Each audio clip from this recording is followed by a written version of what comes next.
자, 우리 이번 시간에는 전반사에 대해서 얘기하도록 하겠습니다. 먼저 우리 여기 전반사라고 나와 있잖아요. 이 전자가 모두, 전부란 뜻이에요. 전부 다 반사한다는 현상이 바로 전반사입니다. 100% 반사된다. 자, 그러면 우리 이 전반사를 하기 위해서는 우리 굴절에 대해서 다시 한번 얘기를 해야 되는데요. 굴절이라는 것은 꺾이는 현상인데 왜 꺾인다고 얘기했었죠, 선생님이? 매질이 달라질 때 꺾인다라고 얘기했었죠. 그래서 매질 A에서 B로 이렇게 진행하는 빛이 있었는데 얘가 원래는 이렇게 가야 돼요. 근데 매질이 달라지니까 뭐한다 이렇게 꺾인다고요. 그렇죠? 그래서 굴절이 일어난다라고 얘기했었죠. 그래서 이렇게 되는데 이런 경우도 이거 같은 경우는 선생님이 VA하고 VB를 비교했을 때 어디 쪽으로 꺾인다고? 느린 쪽으로 꺾인다고 했잖아. B 쪽으로 꺾였으니까 B가 더 느리니까 이렇게 된다라고 얘기했었죠. 그래서 굴절률은 이렇게 된다라고 선생님이 설명을 했습니다. 자, 그래서 선생님이 뭐 진동수 변함이 없고요. 파장은 속도랑 비례하는 거죠. 이게 우리 저번 시간에 했던 내용인데요. 이런 경우도 있겠죠. 다시 이제 A하고 다른 B야. 이건 다른 거야. 빛을 이렇게 쐈는데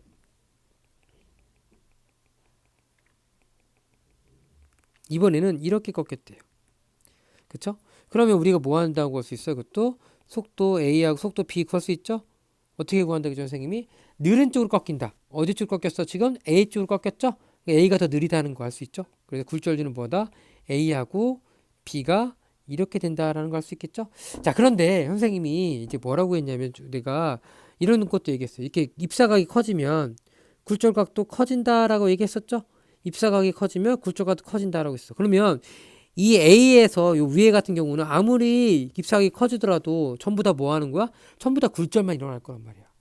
얘 같은 경우는 이런 식으로 미해질이 큰 쪽으로 작은 데서 큰 쪽으로 갈 때는요 전부 다 굴절이 일어나는 거야. 근데 아래 상황 같이 이번에는 입사각을 크게 만들게요. 입사각 크게 만들면 굴절각도 커지겠죠, 이렇게. 그러다가 어느 순간 되면은 이렇게 90도가 되는 경우 있겠죠. 굴절각 90도가 되는 경우 있겠죠. 그 상태에서 더 커지면 이렇게 전부 다 반사되는 거가 생길 수 있다는 거야. 자, 무슨 얘기냐? 굴절률이 큰 곳에서 작은 곳으로 입사할 때 입사각을 크게 하다 보면 뭐 한다고? 전부 다 반사가 될 수 있다라는 것을 알 수가 있다는 거죠. 이걸 우리가 뭐 한다? 전반사라고 하는 거죠. 그래서 첫 번째 조건이 뭐냐면 굴절률이 큰 곳에서 작은 곳으로 입사를 해야 되는 거야. 그래서 여기 굴절률이 큰 곳에서 작은 곳으로 입사할 때만 전반사가 일어난다는 거야. 그래서 전반사 현상, 자 읽어볼게요. 빛이 굴절률이 다른 두 매질 경계면에서 굴절되지 않고 모두 반사되는 현상인데 그때 조건이 뭐라고? 큰 곳에서 작은 곳. 그래서 물에서 공기에서만 가능한 거죠. 공기에서 물은 안 돼요. 물에서 공기에서 진행할 때만 가능한 거죠. 그래서 우리 방금 얘기했던 것처럼 입사각이 커질수록 굴절도 커지죠. 그러다가 보면은 이렇게 지금 굴절각이 됩니다. 근데 이렇게 입사각이 커지면서 굴절각도 커지겠죠. 그러다가 어느 순간에 뭐 하는 거야? 굴절각이 얼마 되는 거? 90도가 되는 공간이 있겠죠. 굴절각이 90도가 될 때 그때 입사각 우리가 그때 이 입사각을 뭐라 한다? 임계각이라고 한다고요. 뭐라고요? 굴절각이 90도가 되는 것이 그때 이 각을 임계각이라 한다고. 왜 이게 중요하냐? 이 임계각보다 크면은 이렇게 크면은 전반사고 작으면 굴절하거든. 그렇기 때문에 임계각이 중요한 기준이 되는 거예요. 그래서 입사각을 이 임계각보다 크게 하면 모두 반사가 일어나는 전반사가 일어난다는 거죠. 그래서 그때 우리가 NA가 1이라고 하고 NP가 얼마라고? 루트 2라고 했을 때 우리가 이제 임계각을 구해보자는 얘기입니다. 자, 그러면 우리 이런 굴절 법칙 나오면 뭐 선생님이 쓰라고 했죠? 굴절 법칙 쓰라고 했죠? 굴절 나오면 그래서 뭐 A에 대한 뭐 B의 굴절률이라고 해볼까요? 아니면 지금 이렇게 거꾸로 있었으니까 이렇게 해보자. 이번에는 NB에 대한 A의 굴절률. 왜? B에서 지금 A로 가고 있으니까 그러면 NB가 기준이 되고요. NA가 지금 되겠죠. 그러면 우리 뭐 구할 수 있어? V, B, VA가 되고요. 람다 B, 람다 A가 될 테죠. 그리고 사인 세타 B, 사인 세타 A가 되는데 여기 사인 세타 B는 요 입사각이 되는 거죠. 우리가 구하고 싶은 게 이거야 바로. 그렇죠? 이게 되는 겁니다. 그리고 세타 A가 얼마나 되는 거죠? 굴절각이 얘가 지금 입사각이고요. 얘가 굴절각이야. 이 굴절각이 얼마나 된다고? 90도일 때를 구하고 있는 거야 지금. 자 그러면 자 우리 이거 주어져 있죠? 얼마? NA가 1이고요. NB가 얼마라고요? 루트 1이에요. 자 그러면 우리가 다 구했습니다. 뭐냐면 루트 2분의 1 대 사인 여기 굴절각은 90도입니다. 그러니까 1이죠. 그리고 사인 세타 B 이게 바로 입사각이 되는 거잖아. 그럼 사인 세타 B가 얼마나 된다는 거야? 루트 2분의 1. 그럼 B가 얼마나 된다는 거야? 45도가 된다는 거죠. 그래서 이게 45도가 나온 거예요. 오케이? 그래서 다시 한번 얘기하면 우리 굴절의 법칙을 대입해서 임계각을 구할 수 있다는 얘기야. 그래서 45도보다 크면은 전반사, 작으면 굴절이 일어난다는 거예요. 오케이? 자, 그러면 우리 조건을 한번 다시 한번 정리를 해볼게요. 첫 번째 뭐라고? 굴절률이 큰 곳에서 작은 곳으로. 굴절률이 큰 곳에서 작은 곳으로 갈 때만 일어난다. 거꾸로는 일어나지 않습니다. 전부 다 굴절이 일어나죠. 두 번째, 임계각이 그렇죠? 입사각 커야 되는 거죠. 입사각이 임계보다 커야 되는 거죠. 헷갈릴지 모르니까 거꾸로 쓰세요. 입사각이 이 임계각보다 어떨다? 클 때 전반사 일어난다는 얘기를 하고 있는 거죠. 이게 바로 전반사 현상입니다. 이거 별표 엄청 많이 나와요. 시험 문제가 엄청 잘 나옵니다. 선생님이 간단히 설명했지만 시험 문제에서는 되게 좀 꼼꼼하게 분석하는 문제가 나올 겁니다. 왜? 이걸 물어보면 굴절까지 전부 다 물어볼 수 있기 때문에 자주 물어보는 유형입니다. 자, 그러면 이 전반사가 어디에 이용되느냐 한번 얘기해 보도록 하겠습니다. 바로 쌍안경 또 잠안경 같은 경우 이용될 수 있겠죠. 그래서 우리 쌍안경 같은 경우 뭐 잘 나와 있지는 않지만 뭐 우리 잠안경 이런 거 있잖아요. 이렇게 돼서 이렇게 뭐 이렇게 와서 전반사 일어나고 뭐 이렇게 전반 일어나고 이런 식으로 그렇죠? 바꿔줘서 얘기할 수 있다는 거죠. 이렇게 만드는 게 바로 뭐 쌍안경도 마찬가지고 잠안경을 통해서 전반사를 이용해서 우리가 볼 수 있게 만드는 겁니다. 직각 프리즘 이용하는 거죠. 자, 그리고 내시경 이 광캐르브 같은 경우는 우리가 광섬유를 이용합니다. 이렇게 섬유가 있습니다. 이 광섬유를 이용하는데 이 광섬유를 통해서 우리가 할 수 있는데 이 광섬유 원리를 알아야 되겠죠? 이런 겁니다. 바로 전반사 현상을 이용해서 빛을 멀리까지 정소시킬 수 있는 섬유 구간의 망인데요. 아까 뭐라고 했냐면 이렇게 두 겹으로 되어 있는 거야. 하나는 코어로 되어 있고요. 그 주변을 둘러싼 클레딩으로 이루어졌다고 합니다. 가운데를 우리가 코어라고 하고요. 그 주변은 클레딩을 합니다. 그 상태에서 뭐냐면 빛을 쏘는 거야. 빛을 이 코어에서 쏘는 거야. 그래서 이렇게 비스듬히 쏩니다. 그러면 요 각이 입사각이 있을 거 아니야. 이 각이 임계보다 크면은 전부 다 반사 일어나겠죠? 이 각이 임계보다 크면은 전반사 일어나겠죠? 전반사 이렇게 일어나서 우리 멀리까지 보내는 거야. 이게 바로 광섬인데 그러기 위해서는 아까 뭐라고 했어? 굴절이 큰 곳에서 작은 곳으로 한다겠죠? 큰 곳이고 작은 곳이 돼야 돼. 그래서 이 코어의 굴절률이 클레딩보다 커야 됩니다. 그래서 코어가 굴절률이 큰 거 쓰고 클레딩은 굴절률이 작은 걸 써야 됩니다. 그래야 전반사 일어나겠죠. 거꾸로 일어나면 굴절이 일어나니까 안 되겠죠? 그래서 코어와 클레딩이 이렇게 전반사 시켜가지고 멀리까지 전달하는 게 바로 광섬유입니다. 그래서 광섬유는 지름이 0.1mm 정도의 실모양의 유리로 중심부의 코어와 주변을 둘러싼 클레딩이 이루어져 있습니다. 그래서 이 광섬유를 밖으로 나가지 않고 빠져나가지 않고 모두 반사됨으로 빛섬유는 거의 없다.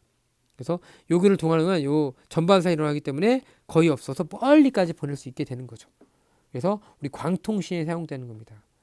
여러분들 그래서 지금 인터넷 광인터넷 쓰잖아. 그게 다 요걸 이용해서 광섬유를 통해서 우리가 정보를 주고받고 있습니다. 그래서 이 정보 신호를 그러면 빛 신호를 전환시켜서 광 케이블로 송전하는 방식인데요. 당연히 그 뭐도 알아야 돼요. 이 빛 신호를 전기 신호를 빛 신호로 바꿔야 되겠죠. 빛으로 보낸 다음에 그렇죠? 전기 신호를 빛으로 바꾸고 다시 빛이 한 다음에 빛을 다시 뭘로 바꿔야 돼? 전기 신호를 바꿔야 되겠죠. 이런 식으로 유효한 게 바로 광통신이 되겠습니다. 다 정리 한번 해보도록 할게요. 자, 전반사 별표 100만 개야. 전반사. 자, 모두 반사한다는 거죠. 100% 반사하는 거죠. 근데 이 100% 반사할 때 조건이 뭐냐? A하고 이렇게 써볼게요. 선생님이 B가 있습니다. 그렇죠? 조건이 뭐냐면 이렇게 빛이 쏘았을 때 또 또 했을 때 이렇게 꺾여야 된다는 거죠. 즉 굴절률이 큰 곳에서 굴절률이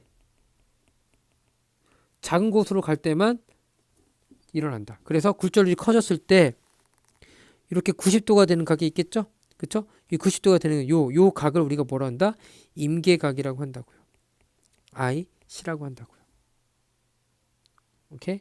그래서 전반사의 이 임계각보다 크게 반사를 시켜야지, 입사를 시켜야지 우리가 뭐 한다? 전반사 일어난다고요. 두 번째 그래서 뭐였죠? 입사각이 임계각보다 커야 된다. 그렇죠? 그러면서 우리 종종 임계각이 물어보는 경우가 있는데요. 그랬을 때 우리 뭘 대입한다? 굴절의 법칙을 대입해서 차근차근 푸시면 된다라고 알아두시면 됩니다. 그래서 우리 다시 한번 굴절의 법칙 뭐였었죠? 뭐 NA와 분의 MB라고 했을 때 우리 VA, VB 그쵸? 람다 A, 람다 B 그리고 사인 세타 A, 사인 세타 B. 그래서 종종 빨리 쓸 때는 이거 생략해도 돼요. 그래서 NB, NA, 사인 세타 A, 사인 세타 B.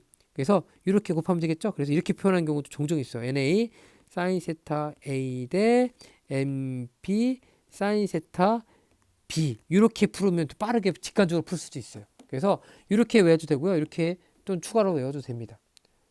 오케이? 그래서 선생님 방금 뭐라고 했냐면 이것만 바로 대입하면 뭐 여기 A에서 여기 굴절각이 90도가 될 때라고 했잖아요. 선생님이 요 IC를 구하고 싶어. 그러면 이때 입사각이 사인 IC가 될 테고요. 얘가 사인 90도가 되겠죠. 그렇죠? 그래서 NB, NA 이렇게 구할 수 있겠죠? 그래서 1이 되니까 그래서 사인 IC는 뭐 NA분의 NP 알면은 정확히 구할 수 있겠죠. 이렇게 해도 되는데 당연히 이걸 외울 필요가 없다. 그래서 정확히 알아듣고는 요거랑 요거 정확히 알아두면 되죠. 그래서 종종 수능 특강이나 수능 완성 풀다 보면은 이렇게 바로 우리 대입해서 푸는 경우도 많이 있으니까요. 정확히 알아주시면 좋을 것 같아요. 그래서 이렇게까지도 정의해서 외우라고 하는 데도 있습니다. 가끔씩. 하지만 그 외우는 건 큰 의미가 없고요. 우리가 구조의 법칙 다 알고 있잖아. 그대로 대입해서 푸시면 좋을 것 같아요. 자, 그러면 우리 광통신에 방금까지 얘기했는데요. 그래서 좀 이어서 우리가 안에 코어가 있고 주변에 클레딩이 있는데 광통신이 일어나려면 이 코어가 클레딩보다 굴절이 커야 된다. 그리고 입사각이 커야 된다라고 얘기했었죠. 자, 근데 이거의 장점이 뭐냐? 빛의 세기가 거의 약해지지 않아. 전반 세력이기 때문에 약해지지 않습니다. 그래서 멀리까지 보낼 수 있습니다. 그래서 구리 도선보다 전기 신호를 구리 도선으로 전기 신호를 보내는 것보다 더 많은 정보를 보낼 수가 있습니다. 빛 신호를 이용하면. 그리고 얘는 빛을 이용하기 때문에 전반사가 되기 때문에 간섭이나 혼선도 없고요. 도청이 어렵습니다. 장점입니다. 단점이 뭐냐면 이게 중간에 이게 지하에 매설하거든요. 매설하는데 중간에 포크레인이 딱 끊어버렸어. 그러면 이게 부품 수리가 어렵습니다. 그래서 이 구간을 전체를 바꿔야 되는 거야. 수리비가 좀 비싸죠. 그래서 또한 이 연결 부분에 작은 먼지나 또 틈이 생기면 광통신이 불가능할 수 있겠죠. 왜? 전반사 일어나는데 전반사가 안 되겠잖아. 그래서 반드시 좀 이런 것들 잘 관리를 해야 되겠죠. 그리고 기존에 있는 전기통신보다는 시설비가 더 많이 들어가겠죠. 통신 방법에 비해서 설치나 관리비가 많이 들어간다. 하지만 장점이 너무 크기 때문에 많이 사용하고 있습니다. 자, 이래서 선생님이 첫 번째 통신에 대해서 얘기를 했는데요. 자, 잘 보세요. 이제 선생님 지금 정리를 할게요. 지금 우리가 3단원이고요. 파동의 성질과 활용. 뭐 파동과 정보통신이잖아. 그래서 정보통신을 하면서 첫 번째 뭐냐? 우리가 유선에 대해서 얘기한 거야. 그래서 그 중에서 광통신을 주로 많이 다룬 거죠. 그러다 보니까 전반사 얘기해야 되고, 그러다 보니까 굴절 얘기해야 되고, 그러다 보니까 파동의 성질을 알아야 되는 거야. 그렇죠? 두 번째로 뭐냐면 우리가 무선 통신 한번 얘기하려고 그래요. 무선. 그렇죠? 우리 많이 쓰고 있잖아요. 무선 통신. 그걸 이용할 때 뭘 이용하냐? 바로 전자기파를 이용한다는 거야. 그래서 이제부터 전자기파를 다시 한번 설명합니다. 그래서 전자기파라는 것은 전기파와 자기파를 합친 거죠. 전기장과 자기장이 각각 시간에 따라 세기가 변하면서 공간을 퍼져가는 파동을 전자기파라고 합니다. 그래서 매질이 필요 없다라고 얘기했었죠. 그래서 전기장이 이렇게 진동하면 자기장이 이렇게 이런 식으로 수직으로 만들어지는 거죠. 그래서 전기장이 자기장을 만들고 자기장이 다시 전기장을 만드는 거죠. 이게 바로 전자기파입니다. 그래서 이 전기장과 자기장은 어떻다? 이런 식으로 반드시 수직이다. 둘 다 행파죠. 그래서 진동 방향과 진행 방향이 수직이라는 거죠. 그래서 또한 마찬가지로 이렇게 전기장이 만들어지고 자기장이 이렇게 만들어지니까 이 진행 방향도 수직입니다. 그래서 이 세 가지가 전부 다 수직이야. 전기장, 자기장, 이동 방향이 전부 다 뭐하다? 수직으로 진행하는 게 바로 전자기파입니다. 그래서 매질이 없는 진공에서도 전달이 되고요. 속력은 당연히 빛이니까 빛의 속력과 같겠죠. 그렇죠? 그리고 진동수가 클수록 에너지가 크겠죠. 뭐 이런 거 당연한 거니까요. 그래서 이 전자기파 같은 경우는 진공에서의 파장에 따라서 성질이 다릅니다. 여러분들 우리 가시광 전자기파 보면 이런 거 있잖아. 뭐 여기 뭐 빨주노초 파란보 배웠었죠? 그리고 뭐 여기 적외선, 자외선을 했을 때 이렇게 다 다르단 말이야. 이 같은 전자기파인데도 다 달라. 근데 이걸 어떻게 구분하느냐? 바로 파장에 따라서 또는 진동수, 주파수에 따라서 이렇게 구분한 거예요.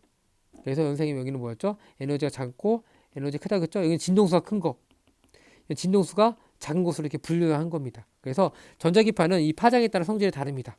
그래서 비슷한 성질을 가진 파장의 구간을 정하는 거죠. 여기는 가시광선, 여기는 자외선, 얘는 적외선 이런 식으로 구분할 수 있습니다. 그래서 이 주파수가 클수록 에너지가 크다.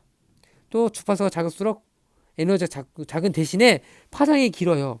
이 파장이 짧고 파장이 길면은 우리가 멀리까지 전파할 수 있습니다. 왜 회절이 잘 일어나서 우리가 멀리까지 전파할 수 있습니다. 그런 얘기가 나와 있죠. 그래서 이거 0이 나와 있죠. 그래서 우리 가시광선 빨간색, 여기는 보라색. 빨간색이니까 여기 적외선, 여기는 자외선, 엑스레이, 감마선.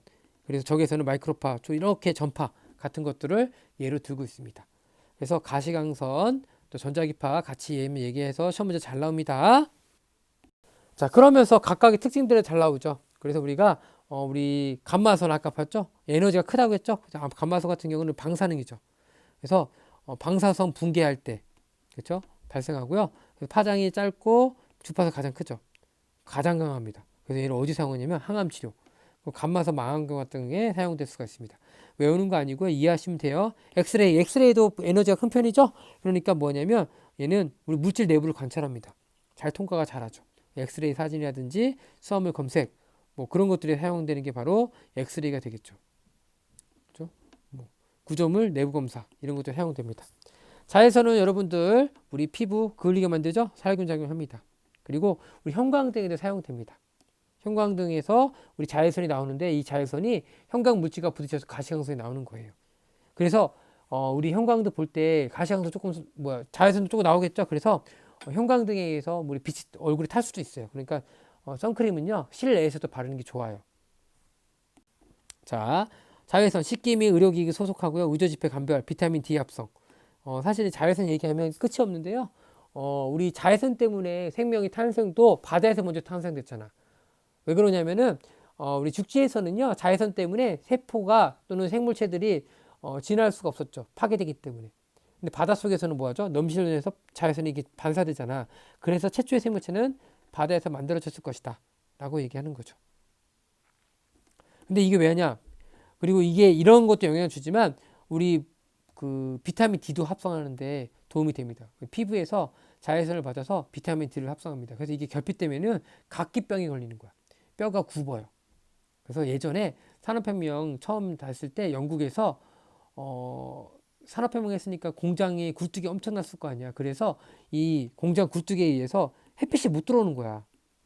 그래서 요 애들이 햇빛을 받고 비타민 D를 합성해서 성장에 필요한 것들을 해야 되는데 비타민 D가 부족하니까 뼈가 휘는 거야. 근데 원인도 몰랐어요. 그 처음에는. 집에 갔더니 한 1년 지났더니 애들이 뼈가 휘어서 막 기형아가 되는 거야. 그 원인을 찾으려고 했더니 못 찾았어. 나중에. 근데 나중에 알고 봤더니 비타민 D가 부족해서 그렇다. 그래서 그 이유가 산업혁명 때문에 가시광선 그 자외선이 들어오지 못해가지고 비타민 D를 합성하지 못해서 이렇게 병이 걸렸다는 것을 알았죠. 그래서 뭐 당장 공장을 멈출 수 없잖아. 그래서 어떻게 했냐면 비타민들을 많이 포함한 게 바로 생선이고 생선 기름 막 나눠주고 막 그랬어요. 여하튼 자외선이 이런 중요한 역할을 합니다. 가시광선은 우리가 눈으로 관찰할 수 있죠. 그래서 우리 광통시에 사용되고요. 적외선 이건 좀 더 낮은 빛이죠. 낮은 에너지를 가진 빛입니다. 그래서 우리 사람도 적외선 나오죠. 그래서 열을 가진 물체에서 발생합니다. 그래서 적외선 카메라 같은 경우에 사용되고요. 전파 같은 경우 마이크로파, 뭐 라디오판인데 마이크로파 같은 경우 전자레인지, 무선 인터넷, 레이더와 무선 통신, 라디오판은 더 기니까 우리 더 멀리까지. 그래서 라디오, 무선 통신에 사용되는 게 바로 이런 것들입니다.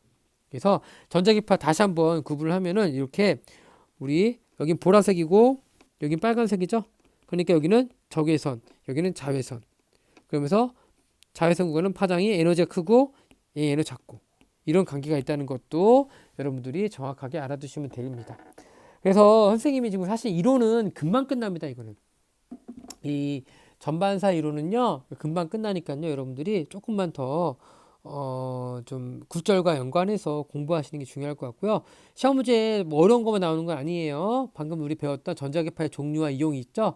그런 것들도 여러분들 언급해서 같이 좀 공부하시는 게 좋을 것 같습니다.